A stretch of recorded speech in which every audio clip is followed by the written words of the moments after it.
So I'm going to do something a little bit different, okay? Something very different. And I'm going to get one of you to come give me a bit of a hand, okay? So what I'm going to do in a second is I'm going to select one of you at random.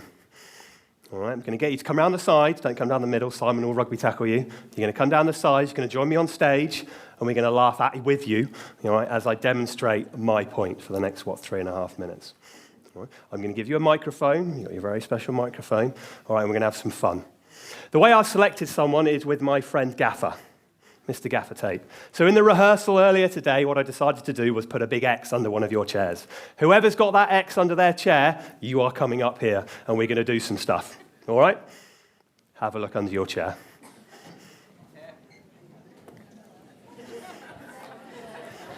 Sit down. I haven't done it. All right, I haven't done it. Okay? All right, I would never be that cruel.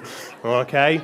All right, that would be mean. All right, come back, come and sit down. Okay, yeah. If I was going to do it, it would be to Daniel. Okay, last time we did that, it was you, wasn't it? We did get you up on stage, okay. But what I've got you doing, and it will catch up with me in a second, okay, the slides, I've got you doing something called rumination.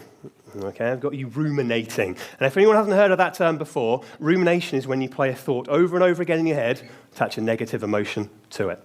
So in this case, ah! All right, primarily. All right? Or I am never coming to anything the Walkers do ever again. I'm not funny. Please don't let me tell any jokes, because that's what I did to Walkers earlier today. Okay, Sarah ran out of the room, didn't you? Pretty quickly. Yeah. But rumination is one of those things that gets in the way of all of those people objectives you're desperately trying to fix, especially at a strategic level. Because what does rumination look like on a day-to-day basis for your teams? As you're coming in, oh, have I got the children's lunchbox packed? Look at this, I'm going to be late for this meeting. Am I going to make it on time? What's happening? Have I got myself prepped for the meeting? When you're in there, oh, I didn't like that one-on-one meeting. That didn't go well. And all this pressure starts to rise, because that's the thing about rumination. Rumination takes all those pressures you have in your life, flips it to stress. That's the role of rumination. You play that thought over and over again in your head, start to attach the negative emotion to this. I'm not good enough to do this. I can't do this. How can I stand in front of my team and lead them in this situation? What do I do about this change? How do I navigate this change? How do I do this one-on-one? All of those little things that creep up. That is right at the center of it. Learning to recognize it is a skill. Most of you will recognize it, 9, 10 o'clock at night, when your head hits the pillow. Ah!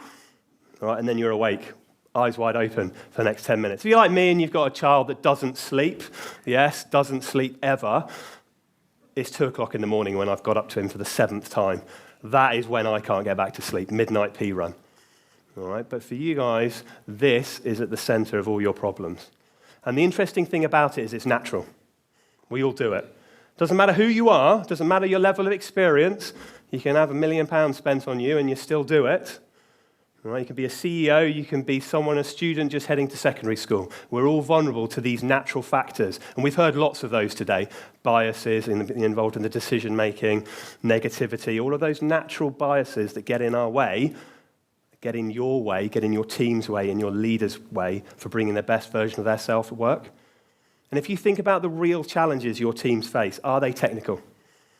Or are they mental, emotional, and social? What is the percentage of challenges your teams and leaders face every single day? Mental, emotional, social versus technical. And what you'll probably find is the majority of challenges people face every single day at work and at home are mental, emotional, and social, of which rumination is right at the forefront of that.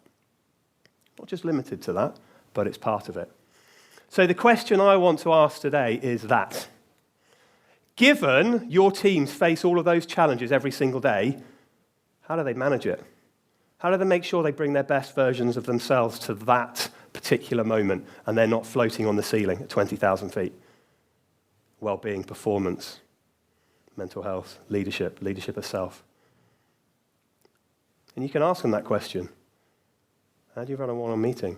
How do you go out of a bad meeting into a new meeting with your team and make sure you bring your best version of yourself? Or that question, what skills do you actually have? What skills do you have to do all of those things? What skills do you have to pull yourself back down from the ceiling when someone gives you a mic to tell you to come up to the front here? That's the missing piece. Spend a lot of money, sorry everybody else who spoke today, on process, procedure, technology, but we don't really invest in is people and the real challenges that they face every single day. And those challenges can be as simple as, how do we deal with rumination? So in terms of my Disrupt HR, give people what they need. Give them those basic skills to navigate those challenges, and it will address a lot of your strategic people problems that you have.